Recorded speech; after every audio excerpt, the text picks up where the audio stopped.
We've got a question here from a very worried mother. This worried mother has brought up a young child, a young boy, a young son, to believe in the Creator.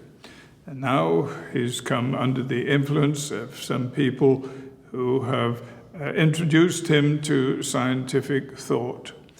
And in the words of this troubled mother, he's basically decided that science makes more sense than believing in God. Well, this is obviously very disturbing for a mother.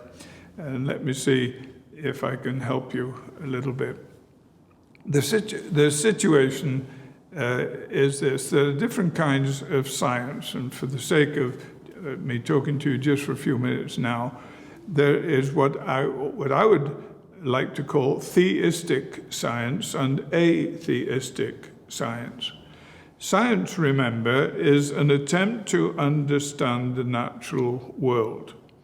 In that definition, science is a laudable, highly commendable exercise.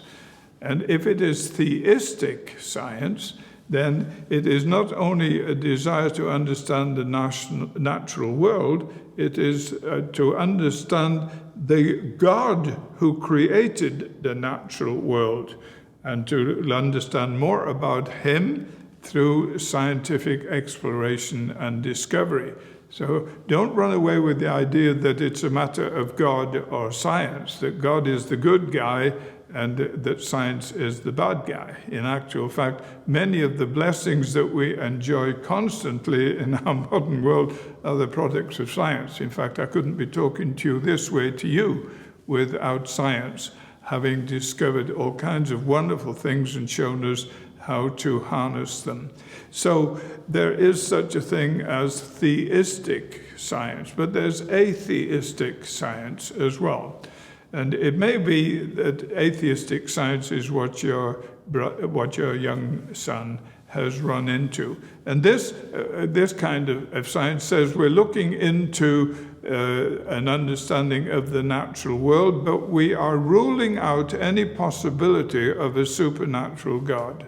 They start off that way. We're ruling out any possibility of a supernatural God. Now then, that means, of course, if they start with that presupposition, they're going to end up in all kinds of difficulties.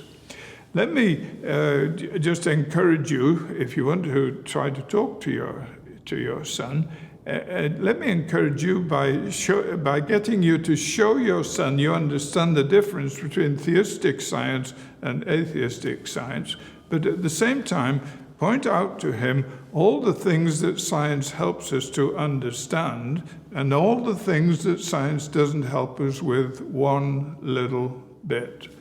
I'll give you 4 things that science doesn't help with one little bit.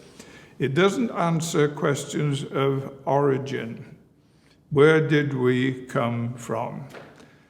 It doesn't answer questions of meaning. Why are we here? It doesn't answer questions of morality. What is right and wrong? And it has no help at all in questions of hope. What happens to me when I die? So I would encourage you, dear mother, by helping you to understand it's not at all unusual for young thinking people. Don't discourage him if he's thinking. It's not unusual for young thinking people to begin to question some of the things that they have been taught as a child. And if they don't do that, they simply have their parents' religion, which won't stand them in very good stead. They have to learn to think through. So I would suggest, if he has been reading Richard Dawkins or Christopher Hitchens, that he also takes the time out to read John Lennox and Alistair McGrath and Ravi Zacharias. And those 3 men will be enormously helpful in answering some of the questions of atheistic science. God bless you.